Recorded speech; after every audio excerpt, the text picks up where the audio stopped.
Mungkin hanya beberapa dari kalian yang pernah mendengar atau melihat Gua Es Allah, yaitu induk gua dari seluruh gua yang ada di Papua Nugini.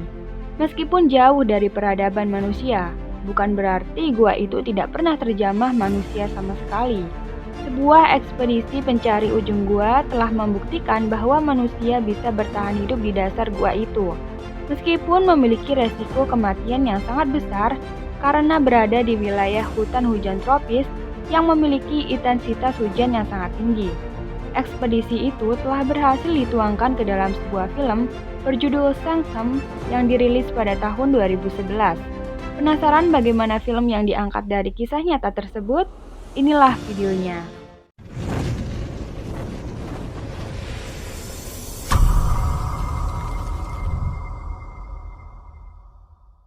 Cerita diawali ketika Joshua, yaitu anak dari seorang ekspedisi bernama Frank, yang disuruh ayahnya untuk menyambut kedatangan Carly, yaitu investor proyek, dan pacarnya yang bernama Victoria, yang berencana untuk melihat sebuah proyek ekspedisi menuju Gua Es Allah. Perjalanan pun berlanjut dengan menggunakan helikopter. Carly, Victoria ditemani dengan Josh berangkat menuju gua yang berada di tengah-tengah hutan belantara pedalaman Papua Nugini itu. Setelah puas menikmati pemandangan gua dari atas, Carly beserta rombongan kemudian mendarat di dataran dekat gua dan pergi menuju camp paling atas. Di lain tempat, tepatnya di dasar gua, Frank, yaitu ayah Joshua, sekaligus sebagai kepala ekspedisi yang sudah berminggu-minggu berada di dasar gua, beserta kawannya yaitu Jude, sedang bersiap-siap untuk menyelam. Tiba-tiba Carly menghubungi Frank melalui video call. Carly menanyakan apakah sudah menemukan jalannya. Namun Frank mengatakan bahwa ia dan timnya masih belum bisa menemukan ujung gua seperti apa yang mereka harapkan. Mendengar hal itu, Carly merasa geram dengan Frank. Dikarenakan sudah terlalu lama menunggu, ditambah lagi biaya proyek yang dikeluarkan akan semakin banyak. Akhirnya Carly berencana untuk turun langsung ke dalam gua itu bersama dengan Victoria ditemani dengan Josh serta beberapa petugas lainnya. Mereka akhirnya turun satu persatu ke gua itu menuju base camp paling bawah untuk menemui Frank ditemani dengan Luko, yaitu penduduk lokal yang juga bekerja di proyek ekspedisi tersebut. Menelusuri gua yang entah di mana ujungnya, ditambah lagi dengan keadaan yang gelap membuat gua itu terlihat seperti lubang neraka.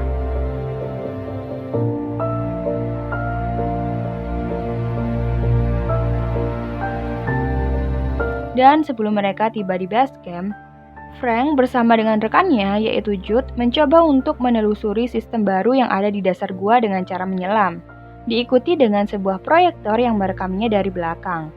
Di tengah penelusurannya, Frank menemukan ada celah kecil yang tertutupi bebatuan. Frank kemudian menyingkirkan batu tersebut dan mencoba masuk ke dalamnya, bergantian dengan Jude. Karena celahnya terlalu sempit, mereka akhirnya meninggalkan bailout, yaitu tabung oksigen cadangan yang melekat di punggung. Dan ketika berada di dalam celah itu, ternyata selang oksigen Jude tersangkut, namun beruntungnya masih bisa diselamatkan. Dan setelah keluar dari celah tersebut tanpa diduga-duga, ternyata mereka berdua telah menemukan apa yang selama ini mereka cari-cari, yaitu ujung dari Gua Es Allah yang berbentuk sangat megah bagaikan sebuah katedral. Dan pada saat itu juga, merekalah adalah orang pertama yang menyentuh tempat itu. Sebuah penemuan pertama ujung Gua Es Allah yang sangat-sangat menakjubkan.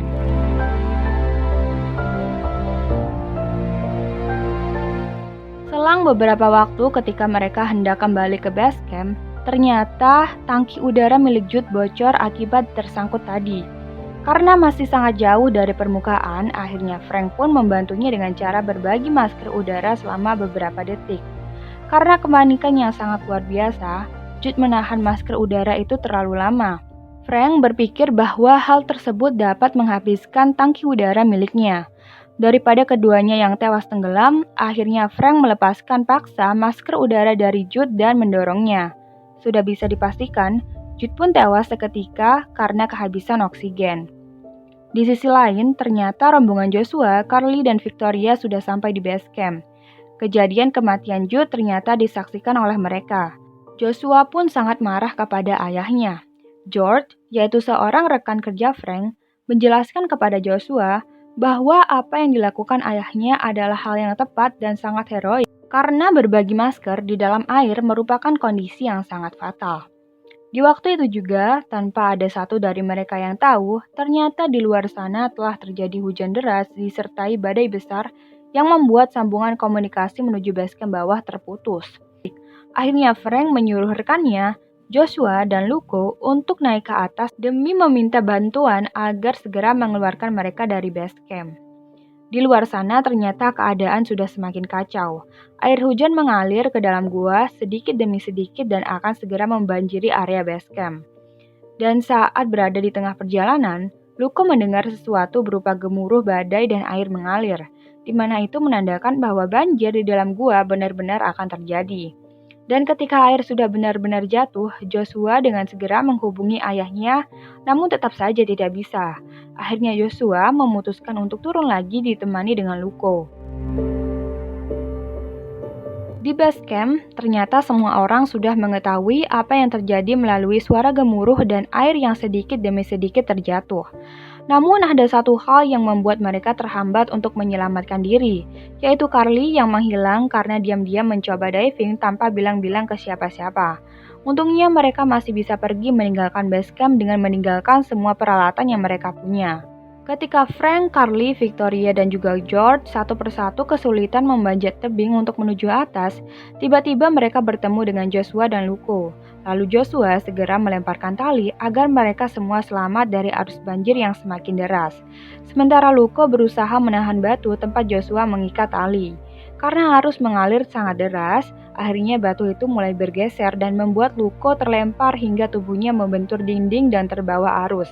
Karena arus yang terlalu deras, akhirnya Luko terbawa hingga masuk ke dalam celah yang sangat sempit.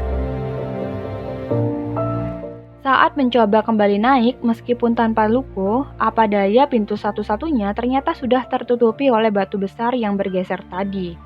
Sehingga mereka harus menjelajahi tempat lain sebelum dasar gua benar-benar tergenang air.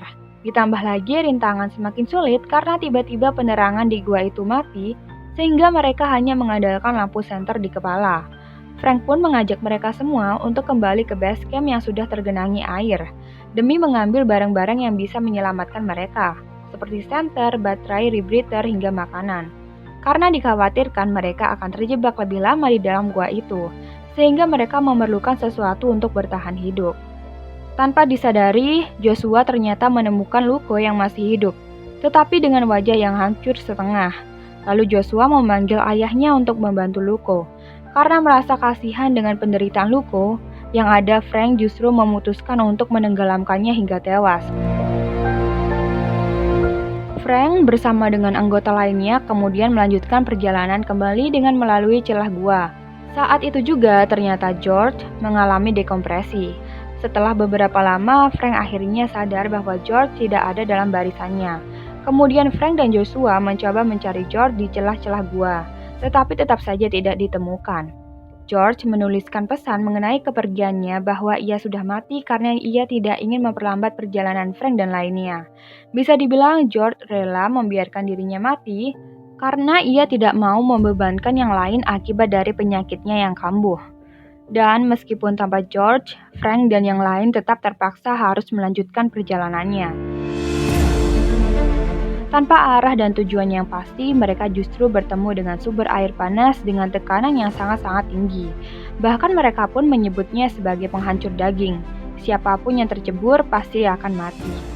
Karena sangat beresiko, Carly meminta untuk kembali dan menemukan celah yang lain. Namun Victoria dan Frank tidak setuju karena perjalanan mereka sudah terlalu jauh. Dengan kemampuan memanjat tingkat dewanya, George perlahan-lahan memanjat tebing itu dan memasang tali di setiap dinding agar yang lain bisa melewatinya dengan mudah. Meskipun berada di antara hidup dan mati, beruntungnya Joshua masih bisa selamat dan berhasil menyambungkan tiap-tiap tali sebagai jalan lintasan. Giliran pertama setelah Joshua adalah Victoria. Sayangnya, semburan sumber itu dan sorotan senter dari Carly membuat Victoria merasa gugup dan tergesa-gesa, sehingga tanpa disadari membuat rambutnya tersangkut oleh pengait tali. Hal itu membuat Victoria teriak kesakitan karena tubuhnya tergantung oleh rambutnya sendiri. Karena sakit yang luar biasa. Victoria akhirnya memutuskan untuk memotong rambutnya menggunakan pisau, membuat Victoria terjatuh dan tewas seketika. Carly sebagai pacarnya pun langsung teriak histeris dan menyalahkan Frank atas kejadian itu.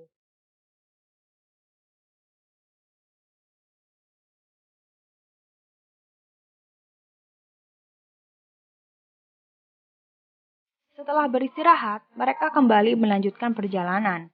Namun bukannya jalan keluar yang mereka temukan, mereka malah menemukan jalan buntu dan hanya ada sungai. Lalu Frank berinisiatif menggunakan tribriter satu-satunya untuk menyusuri sungai karena siapa tahu di balik sungai itu ada jalan yang bisa dilewati. Namun yang ada Carly justru kabur terlebih dahulu dengan membawa tribriter satu-satunya karena merasa sangat kecewa dengan Frank setelah kematian Victoria. Mereka akhirnya memutuskan untuk kembali beristirahat selagi memikirkan jalan keluar dan berdoa menunggu keajaiban datang agar terbebas dari gua itu. Namun saat Joshua melihat-lihat keadaan sekelilingnya, tanpa disadari ia justru menemukan kotoran kelelawar yang melekat di dinding-dinding gua. Hal itu menandakan bahwa di atasnya terdapat corong gua yang menuju permukaan.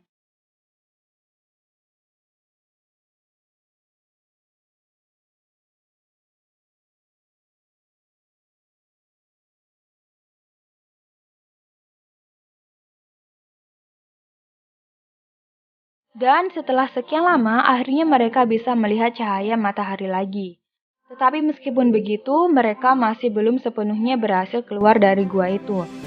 Mereka masih harus melewati gua kembali demi menuju jalan keluar yang sebenarnya.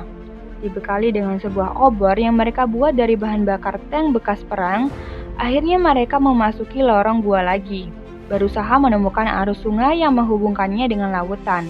Di lorong gua itu, ternyata mereka berdua bertemu dengan Carly yang terdampar karena kehabisan oksigen, ditemani dengan mayat-mayat rekan mereka yang sebelumnya telah mati.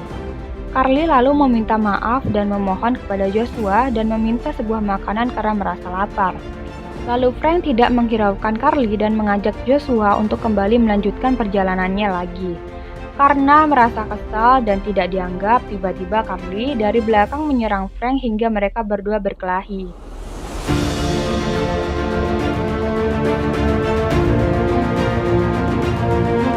Karena tidak tahan akan sakitnya, Frank lalu meminta Joshua untuk membawanya ke dalam air. Frank lalu meminta Joshua meringankan rasa sakitnya dengan cara menenggelamkannya ke dalam air, sama seperti apa yang Frank lakukan kepada Luko dan juga Jude waktu itu.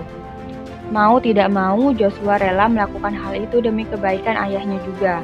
Joshua akhirnya pergi meninggalkan ayahnya yang sudah mati sambil membawa bailout beserta senter kecil dan stick glow in the dark yang ditemukannya yang ternyata milik mayat Jude yang tergeletak di lorong gua itu. Dan di tengah penyelamannya, tiba-tiba lampu senternya mati. Ia pun lalu menggunakan sedikit cahaya yang berasal dari stick glow in the dark-nya tadi. Setelah senter yang mati, tiba-tiba pula oksigen dari bailout itu juga habis. Josh lalu menyiasatinya dengan menghirup gelembung udara kecil yang terperangkap di langit-langit gua. Dia melakukan ini sesaat demi sesaat, namun selang beberapa lama Joshua ternyata sudah tidak kuat lagi karena terlalu lelah. Di saat ia hampir putus asa dan mau menyerah, tiba-tiba ia melihat kilauan sinar matahari yang menandakan bahwa permukaan lautan sudah semakin dekat. Lalu Joshua kembali menguatkan diri dan berenang secepat mungkin mengikuti sinar cahaya matahari itu. Dan benar saja, usaha dan pantang menyerah tidak akan pernah mengkhianati hasil. Joshua akhirnya berhasil muncul ke permukaan laut dan menghirup udara bebas lagi. Ia kemudian langsung berenang dan merangkak menuju pantai. Terlihat ada beberapa orang yang segera menghampiri dan menolongnya. Dan cerita pun berakhir. Sekian alur cerita film dari video ini. Jangan lupa tekan tombol subscribe-nya ya guys. Dan terima kasih.